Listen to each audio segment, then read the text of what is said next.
Welcome, listeners, to my next episode. It's always a pleasure to support and interview independent artists. Today, I'm joined by Johanna Linnea Jakobsson, who is a Danish singer-songwriter. It's a joy to have you on my radio show and podcasts here in the UK. How is life treating you? It's good, thank you. Busy at the moment, but in a nice way. That's good to hear. And for those who've yet to discover your music, can you just tell me briefly a little bit about yourself? Your musical Yeah, memories and how you got into it. yeah, sure. Okay, yeah, so I grew up in Copenhagen. Parents are classical musicians, so I played the violin and the piano for quite a while. And then when I was like a teenager, I started switching, wanted to play more jazz and more like modern music, I guess. So then I started playing the saxophone and then went on to singing later, actually. Yeah, and then I went to the music conservatory and higher education within music. And now I've been freelance for quite some time. And yeah, released my second album now, playing concerts with that. So yeah, that's me. Brilliant. And one of the reasons I invited you on my show was, as you say, you got an exciting new album, and we're going to discuss some tracks from it as well. Yeah, This exciting new album, is it called Don't Overthink It? yeah, that's true. Exactly. Yeah. That's seems to be so relevant these days, people overthinking, and there's so much anxiety about. Do you think this album kind of reflects what's happening in society around the world? Well, it's definitely, yeah, I see what you mean. I didn't have like the state of the world in mind. It was more like my internal smaller, day-to-day struggles, and definitely also in the larger perspective, of um, I always hear that like millennials, our thing is like that we don't know how to commit to anything. And I feel like it's kind of maybe that sort of anxiety, am I choosing the right path? What am I doing? Did I achieve anything at all? That sort of thing. And then, I mean, meanwhile, the world is definitely not going in a direction that I appreciate as it is right now. So, I mean, now maybe it's kind of fitting for that scene as well. So this album really is from a personal perspective then. Yeah, I would definitely say, yeah. And your new album is out on all good streaming platforms, like um, the Spotify's and the Apple Music as well. Yeah, exactly. And what styles did you incorporate on this record? Because I know you do cross over many styles. So I would say it's like definitely jazz rooted since we are all jazz musicians, like from like in our baseline in some way. The ones that I play with and me, and then I've always called it like singer-songwriter jazz, but I also felt that that was a bit vague. And then I feel like it's kind of now I feel like there's definitely like some country influences I would maybe say, and also like some pretty sure it was like some of the first reviews that I got that they were like, "Oh, it's a bit like folksy too," and I was like, "Well, I hadn't even thought about that, but I definitely agree that it's actually a lot of that vibe too. So yeah, a Sure. mix of different. And do you know how many tracks are on this record? Oh yeah, now I have to count 8 or 9. I always forget. Bro, yeah, something like that. We can check it So later. the listener, it takes a listener, on a journey, and they do get their Yeah, listenership's worth.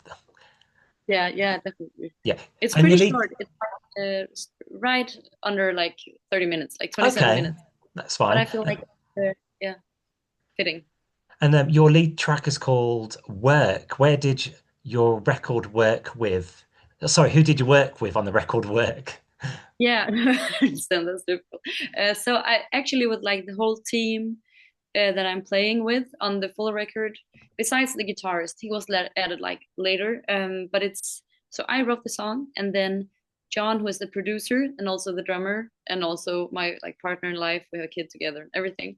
He helped me like produce it because I had a vision, and we tried to play it live, and I felt like it wasn't really what I wanted. And then we hung out in a studio where we recorded everything, which is in this building actually that I'm in now, owned by the piano player Jesse, who plays on the track, and then the double bass player Simon. And then we actually just got together like one day and tried to like work it out, bit by bit. And then that actually ended up being that. And do you enjoy the process of the recording studio environment, working with everyone, having fun making music at the same time? Yeah, I think it's like the best part of making music is probably like when you start to get in the studio and it's actually starting like to come together. I love that part. Yeah. And just touching on a few tracks on your album, can you describe more about the song Spring? Would you say it's to do with the season, maybe spring? Yeah, so it's like definitely because I wrote it in springtime. I remember like early spring where it's like suddenly it's super light outside and people you can just hear people. I live in like in the city where I live, it's like an area where a lot of like cafes and bars are around. So like people will be out on the street and we will hear it, you know. And I always get so like stressed out in a way from it because I feel like I kind of get a little bit insane from this like spring energy that everybody gets, and I get this insane FOMO also, you know. So it's kind of it's definitely written from like in spring where I was like, I don't feel as good as I'm supposed to be feeling according to like, oh, spring is so great Mm. and the light is coming and all that. Sure, like when you think of spring, you think of like they say longer days, the blossom coming out the trees, Yeah, and everyone's smiley and everything, coming out the cold. And yeah. would you say like your surroundings, where you live, whether it's the countryside or maybe the nightlife scene, does that play an inspiration in you writing music? That's a good question. Yeah, I live in a city. Like I grew up in Copenhagen, you know, which is a capital, and then I live right across the bridge from there over the water in Sweden, in southern Sweden, in a city called Malmö. So it's also like a city, but it's not as big. And I think I haven't really thought about that actually. I feel very connected to like Copenhagen still, and Mm. like I like cities, and I feel like Malmö is kind of. I really love living here, but I don't feel like it's a reflection of I don't it hasn't really like gotten under my skin in a way where I feel like it's a part of my identity, you know? Mm. So I think maybe more like city life Mm. in my hometown town than where I'm actually living now. Yeah, I live on the Yeah. outskirts of a city, and I'm about 10 miles from town, but I'm about a mile or two from the countryside. And Yeah. sometimes I like the aspect of going into the city. You got your restaurants, bars, supermarkets not too far away, or you could just go Yeah. to the countryside, walk along the canal or visit a Yeah. country pub. So yeah, there is that kind of way of looking at things, the best of both worlds. Yeah, definitely. Mm. And your final track on your album is called Better Off. What does this song entail? This song has kind of like a velvety, smooth, relaxing feel to it. Yeah.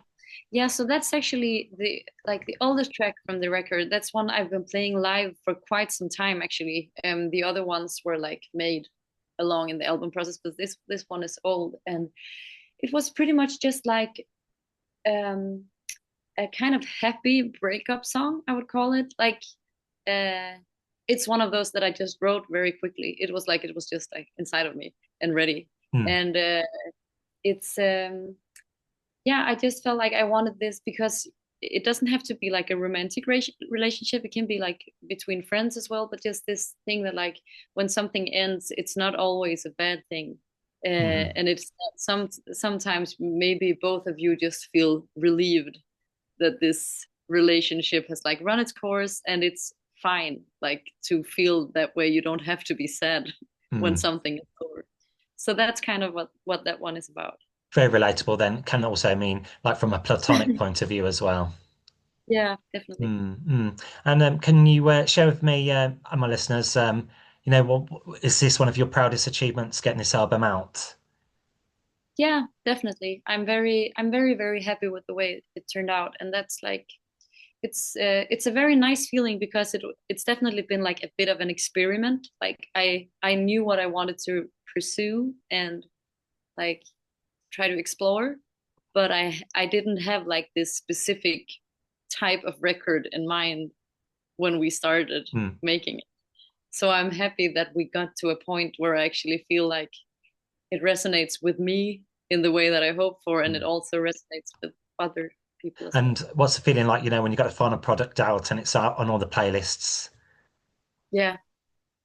That's good. Sorry, what I Yeah, yeah, yeah. when your music is out now, it's on the playlists, whether Yeah, it's yeah. It's like the it's charts, such a it's fun thing, yeah, exactly. To be like to see that people are listening to it in like a lot of mm. different countries. That's such a cool feeling, And actually. are you an independent artist as well? Yeah, I would say. I mean, I have a label now, so Yeah. I'm not fully independent in that sense. Like, it's a very small label. It's pretty much one guy, but he helps me out with a lot of stuff. So in Mm. that way, I definitely don't feel as independent as I did earlier on, but it's very independent in the sense that it's not like a major label. But it's been very great to have someone who can like, help me out with all of the technical stuff that takes a lot of time to like get into if you have to do it, and just helping me with my royalty statement and like finding funding so we could press some vinyls. Like if I had to do everything on that like on my own, it would be like 4 times the work. It's good to just get that little bit of support. Yeah, it's really and great. I know Lisa and Mike as well from the promotions team as well. They are helping, with your promotion for your new album as well. How did you kind of discover them, or how they discovered you? So that was actually through Peter, who he owns the label that I'm on, that we were discussing what we wanted to do PR wise, and then we just started like looking around, and specifically in the UK scene, because I feel like UK has a bit of the same that I feel like New York, for instance, has, that there is like the jazz scene is very broad, and there is so much like crossover cool projects like going on, which I really like. And I felt like in Denmark, where I live, I'm also getting a very nice reception, which is great, but I wasn't really sure about that because my music is like moving further away from like the traditional jazz. And then we found them, and their profile felt like very fitting. And then Peter reached out, and they were happy to take amazing. Us in. So that, and I know you've done a few of these as well, a few of these radio interviews as well. So that's good. Where do you have a website or social media where people can check, like if you're gigging or doing any shows? Yeah, so I put up all of the I should actually put those on my Instagram, I'm realizing now, but I have all of my shows on my website, and then on Instagram, that's where I'm mostly active, like sharing news, and if we're playing a concert, I'll put it there as well, but maybe not in like as orderly as I do on the webpage. I'm also on Facebook, but I feel like most people find me on Instagram, but some people find me on Facebook, and that's really fun. Like the older generation usually finds me there, and the younger on Instagram. That's interesting, isn't it? The demographics. And so like with the good old search engine, people can also find you, like Google, Johanna Jakobsson, Johanna Linnea Jakobsson, which you're known as. Yeah, brilliant. And also, on the streaming services, they are like connected to all of the socials also, so it's pretty easy to find. Right. One final question. It's a positive question. What brightens up your day, whether it's going for a walk or a coffee, or seeing friends and family? Oh, nice question. So definitely coffee. I am a big coffee drinker, but most of all, my daughter, who is 1 year old now. I've always felt that it was such a cliche when people said that like their kids, they are what brings them the most joy. Not that I thought it was stupid, but I just couldn't relate. But now it's definitely what I would say as well. It's just, there's something special about that mood that she puts me in. That's a good answer. Well, Johanna, thanks very much for joining me on today's show, your contribution, answering my questions as well. We'll play one of your tracks on my radio shows, and we'll put the links to some of your songs on the description of this video. And best of luck with everything. Nice chatting with you this evening. Yeah, you too. Thanks for having me. You're very welcome.